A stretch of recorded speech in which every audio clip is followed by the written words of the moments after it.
अभी। हाँ ये आज करके दे देना ये दो। अब क्या है ना, नेम हाँ वो। रिएक्शन डिस्टिंक्शन दो, वो तूने किया हुआ ना ये दोनों। सही है। जय,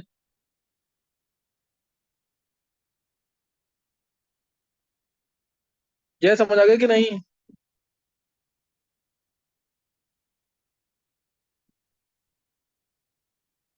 फिर अभी पेपर देख लेंगे। पेपर निष्ठा, पेपर शो कर दो जल्दी से। शेयर कर दिया।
हाँ नोट करना है यहाँ से फर्स्ट क्वेश्चन से, करेक्शन भी करते रहना इसमें।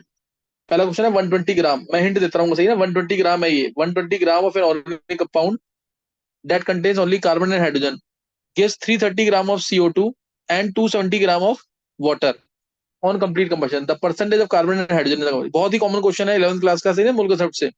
तो 330 ग्राम CO2 है, 330 ग्राम CO2, तो इससे तुम पहले कार्बन का वेट निकाल लोगे।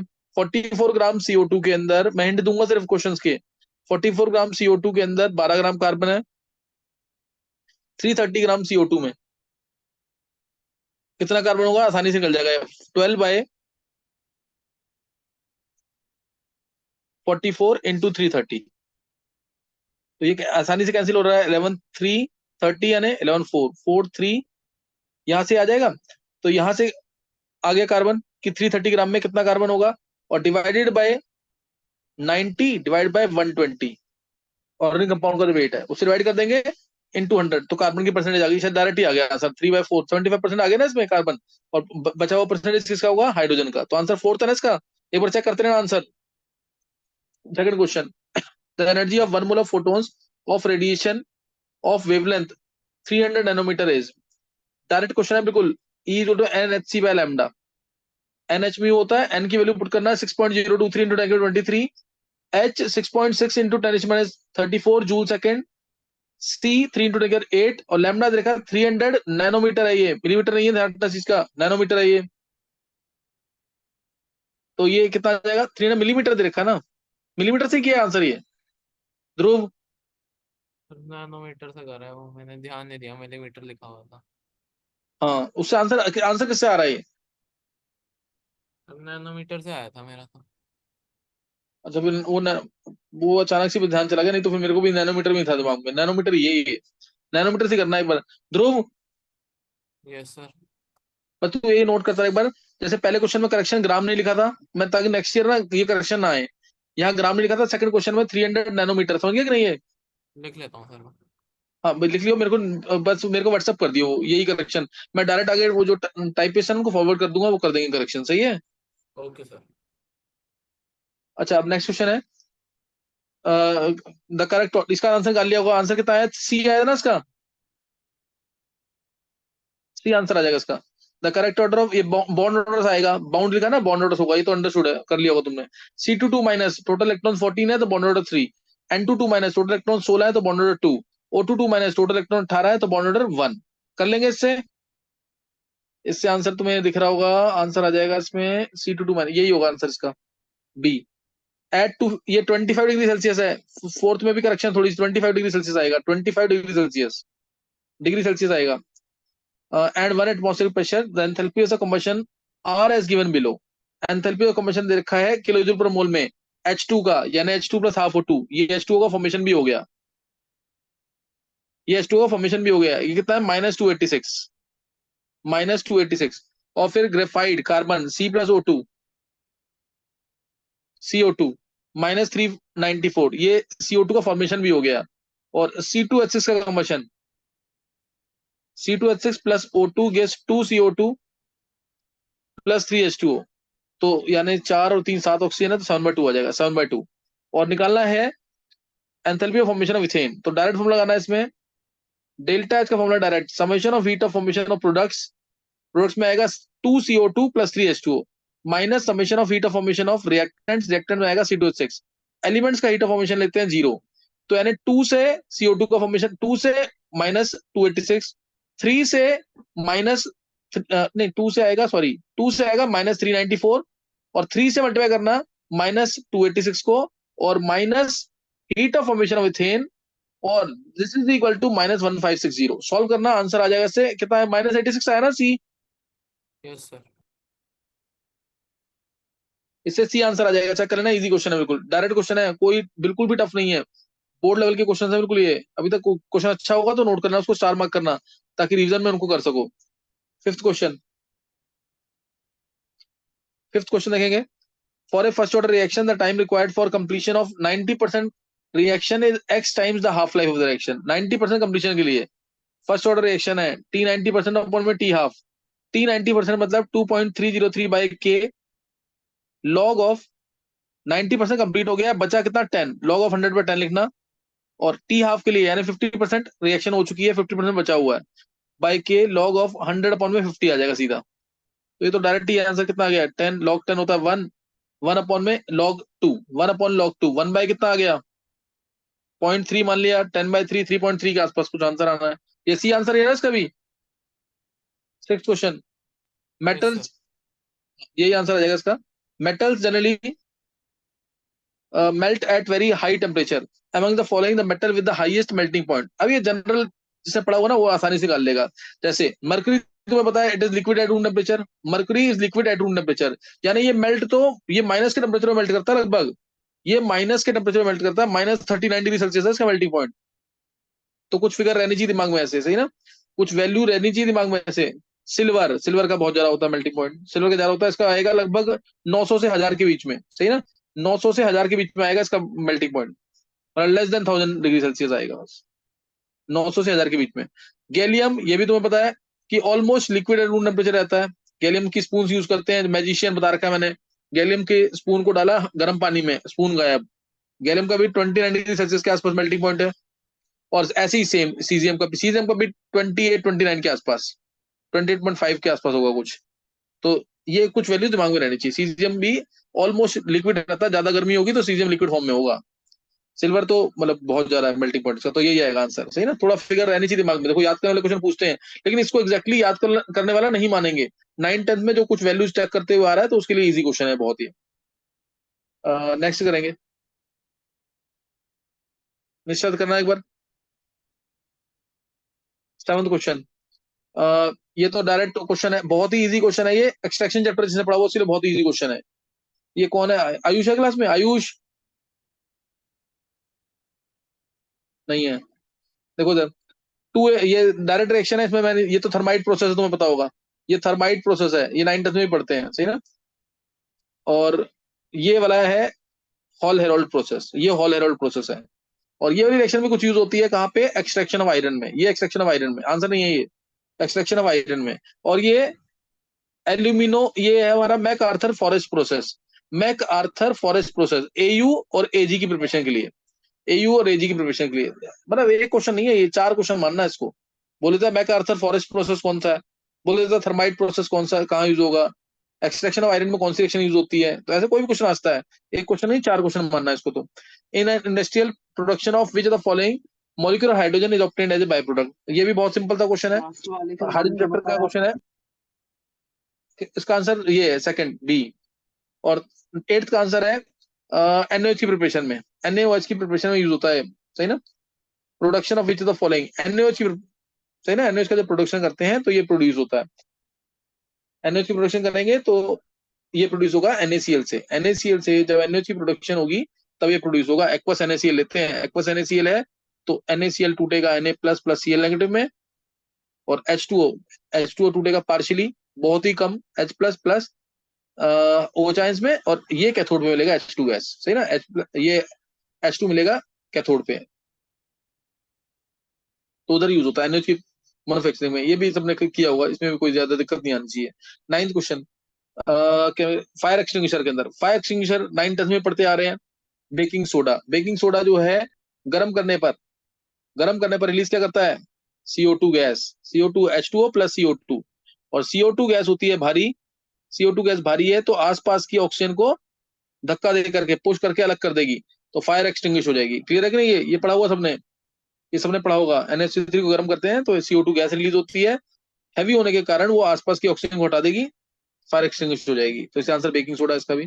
PCl5 इज वेल नोन, बहुत कॉमन क्वेश्चन, NCl5 नहीं बनता, नाइट्रोजन का साइज छोटा, कोई वेकेंट डी ऑर्बिटल्स नहीं है, इसलिए बी ऑप्शन आ जाएगा इसका। फिर 11th question, transition metal complexes with highest value of CFSE, highest value of CFSE, यहाँ पे H2O, यहाँ H2O, यहाँ H2O, यहाँ H2O, डिसाइड नहीं कर पाएगा, डिसाइड नहीं कर पा रहा। चार्ज भी बराबर 3+3+3+3+, नहीं डिसाइड कर पा रहा। अब देखेंगे क्या, मेटल आयन, मेटल आयन अगर 3D से 5D की तरफ जाते हैं तो हमारा CFSE वैल्यू बढ़ जाती है, तो इसलिए 5D का एलिमेंट है मोलिब्डेनम 4D, ऑस्मियम 5D का, तो ये आंसर आ जाएगा डी, सही ना, डी आ जाएगा answer. Some gases are responsible, responsible, ये यहाँ पे कुछ मिसिंग होगा, फॉर हीटिंग ऑफ हो जाएगा ना, एक मिनट, ये क्या हो गया?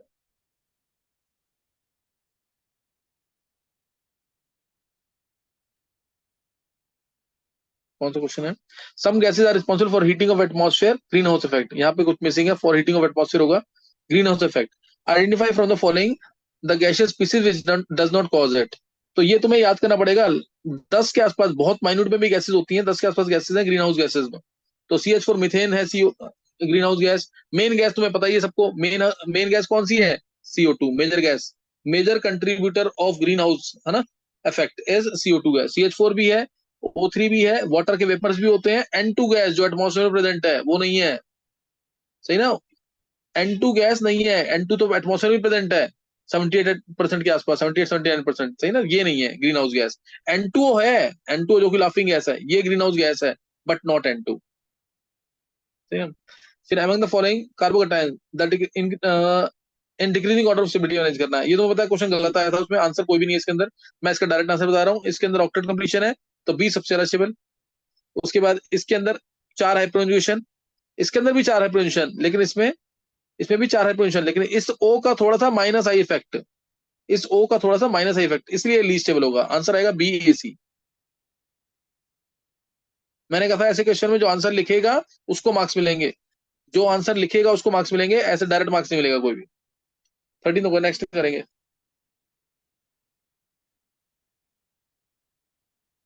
Fourteen question, the presence of weaker pi bonds make alkenes less stable then alkenes, बिल्कुल सही है। एल्कीन के अंदर पाई बॉन्ड की वजह से इनकी रिएक्टिविटी ज्यादा, इनकी रिएक्टिविटी ज्यादा होती है, इसलिए लेस स्टेबल होंगे एल्कीन से, एल्कीन से ज्यादा रिएक्टिव है ना। अगली statement, the strength of the double bond is greater than that of carbon carbon single bond, तो ये भी सही है, लाइन डबल बॉन्ड की स्ट्रेंथ तो ज्यादा ही होती है किससे, सिंगल बॉन्ड से, तो दोनों स्टेटमेंट सही है, दोनों स्टेटमेंट सही है, यानी आंसर आ जाएगा ये। With the following reagents reactions will convert A to B में कन्वर्ट करना है, डायरेक्ट क्वेश्चन है एनसीईआरटी का, ही एनसीईआरटी में एक क्वेश्चन दे रखा है इसी टाइप का। CHO बनाना है इसका डबल बॉन्ड CH2 से, तो डबल बॉन्ड PCC से नहीं होगा, डायरेक्ट ओजोनोलिसिस से डबल बॉन्ड, यहाँ पे डबल बॉन्ड हो जाएगा बस, है ना, डबल बॉन्ड हो जाएगा, इससे भी नहीं होगा। BH3 यहाँ पे आ गया, BH3 H2O2 चांस, तो डबल बॉन्ड CH2 का बन जाएगा सिंगल बॉन्ड CH2OH, ये बन जाएगा single bond CH2OH, followed by PCC oxidation, CH2OH को CHO में कर देगा, तो यही आंसर है, सी, सी आंसर है इसका। लास्ट वाला भी चेक करना खुद। फिर हेक्स 4 इन, हेक्स 4 इन में ना इन का ई नहीं आना चाहिए, hex 4 in two on, two all है, hex 4 in two all on treatment with PCC, पहले स्ट्रक्चर बना लेंगे। हेक्स 4 इन टू ऑल, एक मिनट, 2 पे है ऑल, 4 पे है इन, हेक्स 1 2 3 4 5 6 सही है। हेक्स 4 इन टू ऑल यही है। और पीसी से करेंगे तो डबल बॉन्ड हो आ जाएगा। पीसीसी से करेंगे, ये ए बन रहा था, मैंने चेंज करवाया था, ये ए है, ये बी है, which on further heating with soda lime gives C, ये सी है, ये करेक्शन कर लेना जरूर, ये इसमें करेक्शन कर लेना। तो यानी पहले तो पीसीसी से ट्रीट किया, डबल बॉन्ड हो आ जाएगा, ये हट गया, डबल बॉन्ड हो आ गया। फिर सोडियम हाइपोआयोडाइड NaOH से ट्रीट करेंगे तो आयोडोम टेस्ट, आयोडोम टेस्ट यानी ये CH3 गायब CHI3 की फॉर्म में, और यहां आ जाएगा COONA, which on further heating with soda lime, soda lime से हीट करेंगे तो ये CO2 वाला पार्ट गायब, आंसर आ जाएगा but two ene. Simple question है, डायरेक्ट क्वेश्चन है, ये ऑलरेडी भी कर सकते हो स्ट्रक्चर बनाने के बाद। ब्यूट टू इन।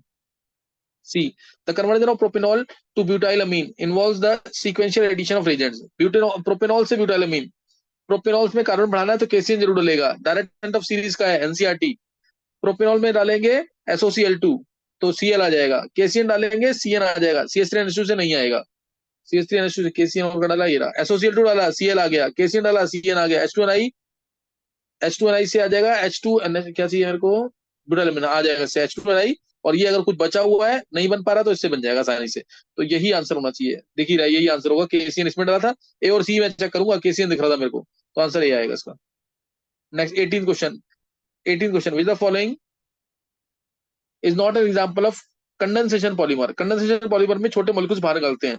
नायलॉन 66 जो कि एडिपिक एसिड से, एडिपिक एसिड और हेक्सा मिथाइलिन डाइमीन से बना हुआ है, इसमें वाटर बाहर निकलता है, तो इससे ये नहीं आंसर होगा, ये कंडेंसेशन है। डेक्रोन में टेरिफसेलिक एसिड होता है, ग्लाइकोल होता है, इसमें भी वाटर बाहर निकलता है, तो ये भी नहीं होगा। पॉलीमर चैप्टर याद करो जरूर, सही ना, और लेक्चर चाहिए तो किसी ले लेना जरूर। ब्यूना एन, ब्यूना एन नाम से भी लग रहा है ब्यूटाडाइन है, सोडियम है N, Buna N, Buna N है तो ब्यूटाडाइन आता है और स्टाइरिन आता है इसके अंदर। ब्यूना एस में, ब्यूना एस में क्या आता है, ब्यूटाडाइन और स्टाइरिन, और ब्यूना एन है तो इसमें एक्राइलोनाइट्राइल आएगा, दोनों का डायरेक्ट एडिशन होता है, कोई रिमूवल नहीं होता, तो ये एडिशन रिएक्शन है, सही ना, ये एडिशन रिएक्शन है, ध्यान रखना चीज का, इसमें एडिशन रिएक्शन होगी। और सिलिकॉन्स, सिलिकॉन्स की preparation RCl plus silicon copper powder में हीट करते हैं, R2SiCl2 मिलता है, फिर H2O डालते हैं तो फिर OH लग जाता है, फिर वाटर बाहर निकलता है, तो इसमें भी वाटर बाहर निकलता है, ये भी नहीं होगा आंसर, आंसर आएगा ब्यूनाएन, ब्यूनाएन, ब्यूना एस ब्यूनाएन, दोनों ध्यान रखना, ब्यूटाडाइन आएगा इसमें और स्टाइरिन आएगा, ब्यूनाइन में ब्यूटाडाइन आएगा और एक्राइलोनाइट्राइल आएगा, सोडियम की प्रेजेंस में कहते हैं, थोड़ा सोडियम होना चाहिए, है ना। ब्यूनाएस तुम्हें बता रखा है मैंने, नीट में पूछा हुआ है, एम्स में 2005 में आया था, बबल गम्स की मैन्युफैक्चरिंग में यूज होता है ये, सही ना। नेक्स्ट नोट करेंगे आगे, 19 क्वेश्चन, 19, अरे शो करना एक बार,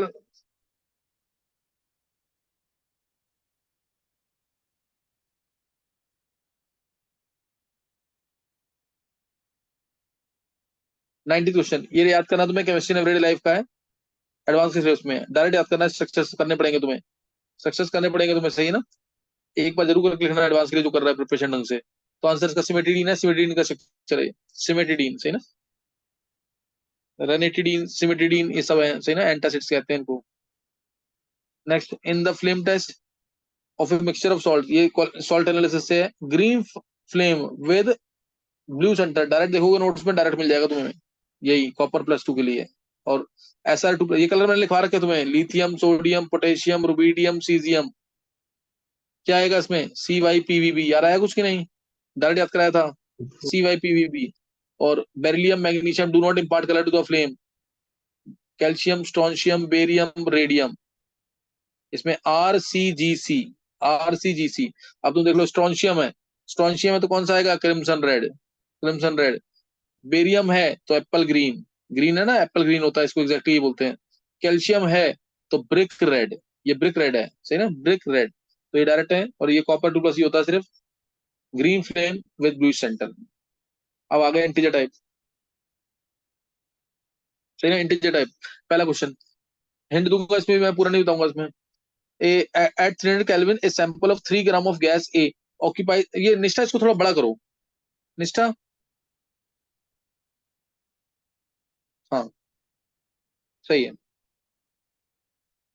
ये से बेटर है काफी। देखो, at 300 kelvin a sample of 3 gram of gas A occupies the same volume, सही ना, occupies the same volume as 0.2 gram of hydrogen at 200 kelvin. Same volume बोला इसने, तो पहले मैं गैस ए का वॉल्यूम निकाल रहा हूँ, V A.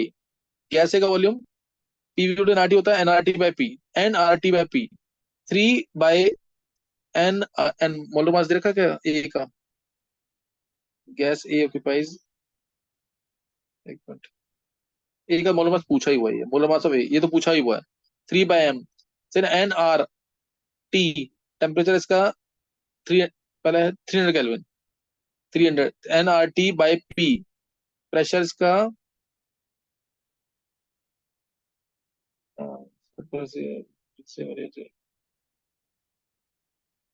Eight same pressure बोल रखा है, सेम प्रेशर बोला हुआ ना ये रहा, तो फिर वी ए ये है और वॉल्यूम दूसरे का भी सेम होगा, क्यों, क्योंकि इसने बोला सेम वॉल्यूम, 0.2 ग्राम हाइड्रोजन है, 0.2 डिवाइड बाय हाइड्रोजन का 2, प्रेशर सेम है, आर सेम है, टी इसका है 200। निकाल लोगे इस आंसर के नहीं, कैंसिल करके डायरेक्ट बताना क्या आंसर आ रहा है, डायरेक्ट पता लग जाएगा तुम्हें इसमें।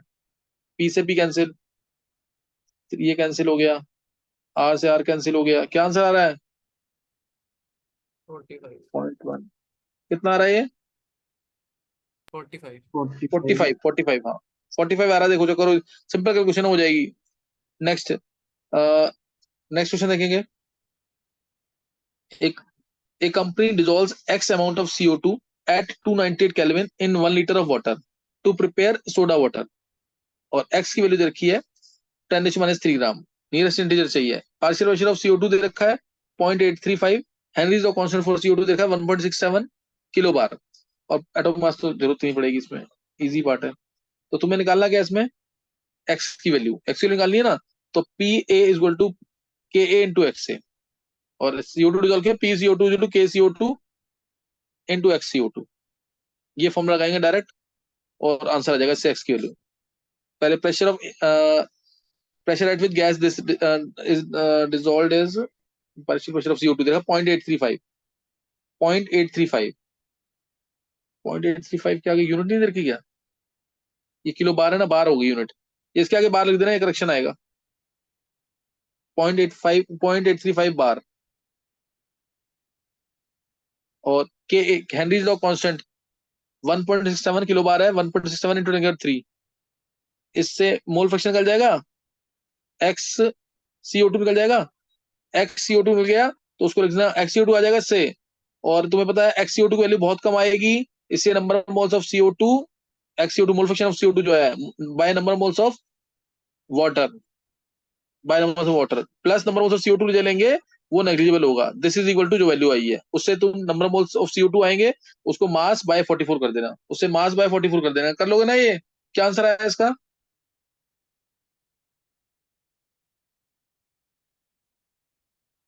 पता किसी को आंसर, चलो चेक कर लेना, तरीका बता दिया मैंने कैसे करना है। थर्ड क्वेश्चन, थर्ड क्वेश्चन, ये तो डायरेक्ट बोर्ड का क्वेश्चन था। थर्ड क्वेश्चन देखेंगे, PCl5 dissociates into as this, 5 moles of PCl5 लिया हुआ है,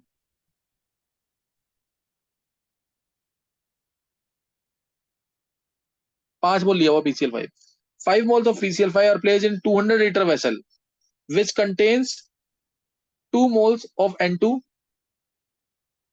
अच्छा N2 भी है, इनर्ट गैस एक N2 भी है साथ में, and is maintained at 600 Kelvin, सही है, the equilibrium pressure is 2.546 atmosphere, the equilibrium constant Kp for the dissolution of PCl5 is x into 10⁻³ होगा, यहाँ करेक्शन होगी थोड़ी सी, x into 10⁻³ nearest integer, r की वैल्यू दे रखी है तुम्हें, और एज्यूम आइडियल गैस बिहेवियर, और पूछा होगा x की वैल्यू है ना, x की वैल्यू पूछी है ना इसमें, द इक्विलिब्रियम कांस्टेंट Kp पूछा है for the decision of period is इतना, हाँ ये पूछा हुआ है, सही, तो इसमें Kp निकालना तुम्हें, अब Kp निकलेगा इसका, Kp निकालने का तरीका, पहले Kc निकल सकता है क्या इसमें, नहीं Kc निकल पाएगा, N2 गैस दे रखी है, पहले एक बार मैं इससे निकालता हूँ, पार्शियल जैसे 5 मोल थे, 5 में से x गया, बनेगा कितना x, तो यहां से मोल्स आ गए, मोल जो है वो आ जाएंगे 5 minus x plus x, 5 plus x, और प्लस 2 मोल तो नाइट्रोजन है, वो तो टच किया ही नहीं हमने, तो टोटल मोल्स आ गए 5 plus x plus 2, 7 plus x, क्या समझ आ गया इतना, 7 प्लस एक्स आ गए टोटल मोल्स। और अब लगाएंगे पीवी टू एनआरटी। प्रेशर दे रखा है 2.46। प्रेशर कितना देखा, 2.46 एटमॉस्फेयर, 2.46। वॉल्यूम दे रखा है वेसल का 200 litre vessel, 200 litre. Number of moles 7 plus X, R 0.0821 और टी 600 केल्विन। यहां से एक्स की वैल्यू आ जाएगी, यहां से एक्स की वैल्यू आ गई, एक्स की वैल्यू आ गई तो इसके मोल्स आ गए, इसके मोल्स आ गए, इसके मोल्स आ गए। अब जब मोल्स आ गए तो पार्शियल प्रेशर क्या होता है, पार्शियल प्रेशर क्या होगा, पार्शियल प्रेशर ऑफ सी, जैसे सॉरी पीसीएल5 है ना, पार्शियल प्रेशर ऑफ पीसीएल5 क्या होगा,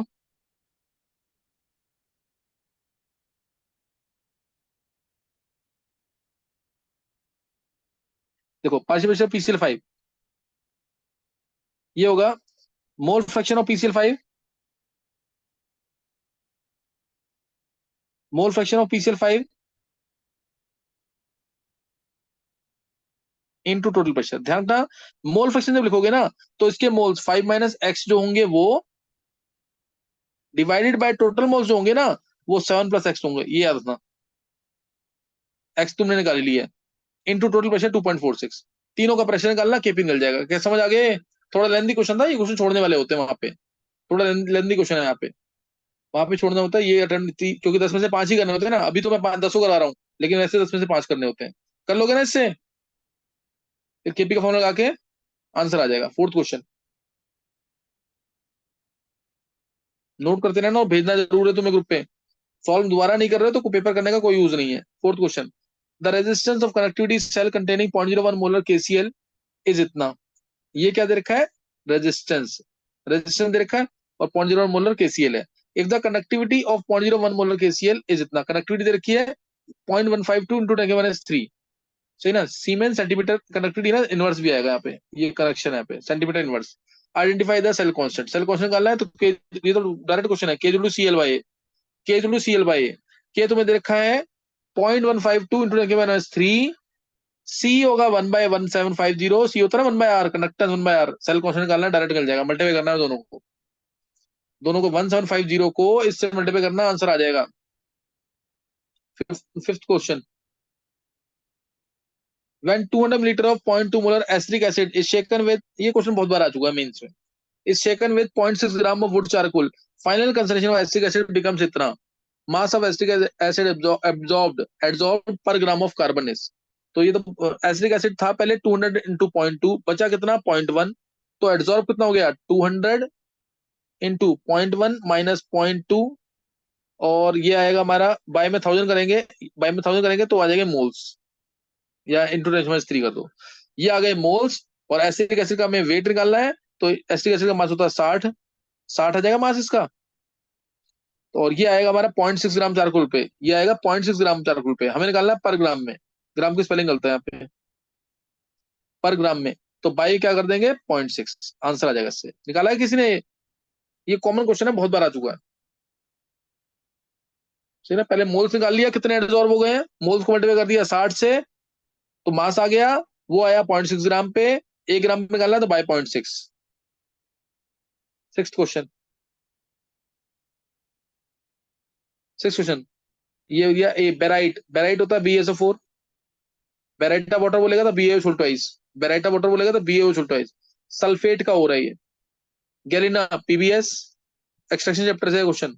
जिंक ब्लेंड है ZnS सल्फाइड और, कॉपर पायराइड CuFeS2, इसको भी सल्फाइड और कह सकते हैं, ये कॉपर का भी हो रहा है, सल्फाइड और भी कह सकते हैं। फिर how many of these minerals are sulphide based, sulphide based कौन कौन से हैं, 1, 2 और 3, ये सल्फेट का है। Next, manganese M has ability to disproportionate in acidic medium solution, सही है, manganese M, the difference in, ये कुछ गलत लिखा है क्वेश्चन, ये मैंगनीज नहीं होगा, मैंगनीज M नहीं की जगह मैंगनेट आयंस होने चाहिए। ये किसी ने किया है क्या?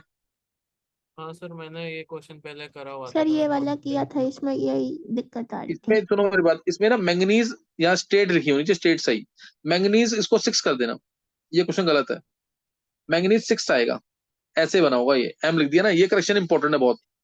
जरूर नोट करना ना करेक्शन। सॉरी कर रहा हूँ सर। हाँ, मैंगनीज 6 आएगा, ये एम नहीं होगा, मैंगनीज 6। ये डिस्प्रोपोर्शनेट करेगा तो MnO4 2 नेगेटिव है। ये एसिडिक मीडियम में डिस्प्रोपोर्शनेट करता है, और मिलता क्या है, बहुत ही इंपॉर्टेंट बोर्ड के लिए भी, MnO4 नेगेटिव प्लस MnO2। तो MnO4 नेगेटिव मिला तो +7 स्टेट, MnO2 मिला तो +4 स्टेट। दोनों का डिफरेंस कितना आएगा, 3। 3 आंसर आएगा, सही ना, 3 आंसर आएगा, 3। इजी क्वेश्चन है ये, बस ये एम गलत लिखा हुआ है यहाँ पे, किसी ने पूछा नहीं था उस दिन। देखिए DNF ब्लॉक में बहुत कॉमन है, बहुत कॉमनली ये सबको आना चाहिए, कॉमनली करवाया हुआ है क्वेश्चन ये, है ना। नेक्स्ट क्वेश्चन है 8th question. 0.2 gram of organic compound was subjected to estimation of nitrogen by Dumas method. ये भी कॉमन क्वेश्चन है। In which volume of nitrogen evolved at SCB was found to, volume of hydrogen 22.4 ml है, ये 10⁻³ मोल हो गया, मोल हो गया इतना। Percentage of nitrogen, percentage of nitrogen कितना, 10⁻³ मोल इंटू 28, इतना ग्राम आ गया STP पे। ये समझ आया कि नहीं, ये 10⁻³ 20 0.028 ना, 0.028 ग्राम आ गया ये, और 0.2 ग्राम ऑर्गेनिक कंपाउंड है, तो 0.028 divide by 0.028 divide by 0.2 into 100, यही आएगा ना परसेंटेज ऑफ नाइट्रोजन। चेक करना आ रहा है कि नहीं है, कितना आ रहा है इससे आंसर, 14% है क्या, निकाला हुआ डायरेक्ट क्वेश्चन है, बहुत इजी क्वेश्चन, 9th क्वेश्चन। तुम निकालो क्या,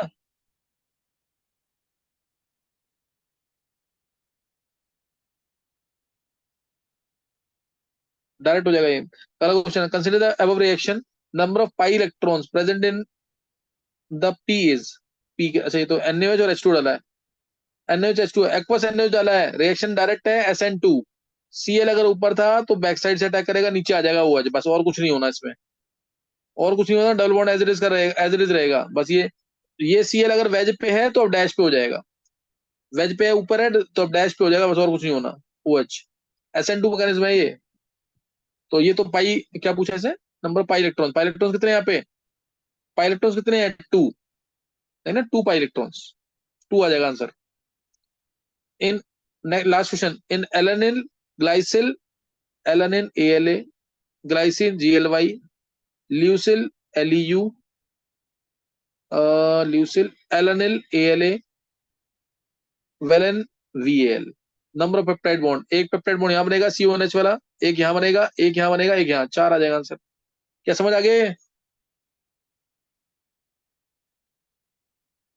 आगे समझ के नहीं, यस सर। लास्ट वाला वापस बता दो एक बार। देख ये बाइबल कुछ पढ़ा हुआ कि नहीं, हाँ सर ध्रुव, करा हुआ है। तो 5 है इसमें, यस 5 है, सर। देख जैसे मान लिया अगर 2 ही है, NH2 CH2 COH है, और दूसरा है ये ग्लाइसिन है, और यहाँ एलेनिन है, NH2 CH CH3 COH। तो ये बाहर निकलता है, बनता है कि नहीं, OH यहाँ से, H यहाँ से, अच्छा अच्छा एक ठीक बन है गया सर। पेप्टाइड बॉन्ड, 2 के बीच में एक बनेगा, 3 के बीच में 2 बनेंगे, 4 के बीच में 3 बनेंगे, 5 के बीच में कितने बनेंगे पेप्टाइड बॉन्ड। 4 आ जाएगा। इजी है, टफ है, इजी है सर। हाँ ये करके देखना, पेपर पेपर दोबारा करना जरूर, 2 बार 3 बार, अच्छे क्वेश्चन को 4 बार करना। हालांकि इस पेपर में मुझे लगता नहीं कोई क्वेश्चन सही है, इसमें सारे कॉमन क्वेश्चन आए हुए हैं। जो ढंग से प्रैक्टिस कर रहा ना, जो तुम 40-50 पेपर कर गए ऐसे, तुम्हें लगेगा पेपर मतलब ये नॉर्मल में काउंट होगा, ये नॉर्मल में काउंट होगा पेपर, ये टफ नहीं है पेपर, वो एक क्वेश्चन भी ट्रिकी नहीं है इसके अंदर, हाँ पेपर ठीक ठाक है, एवरेज पेपर कहेंगे इसको, सही ना। तो 40-50 पेपर करने के बाद ये पेपर इजी में काउंट होगा, फिर कर लेना जरूर, सही ना, पेपर पेपर जरूर सॉल्व करना ढंग से। चलो निशा भेज देना मेरे को एक बार।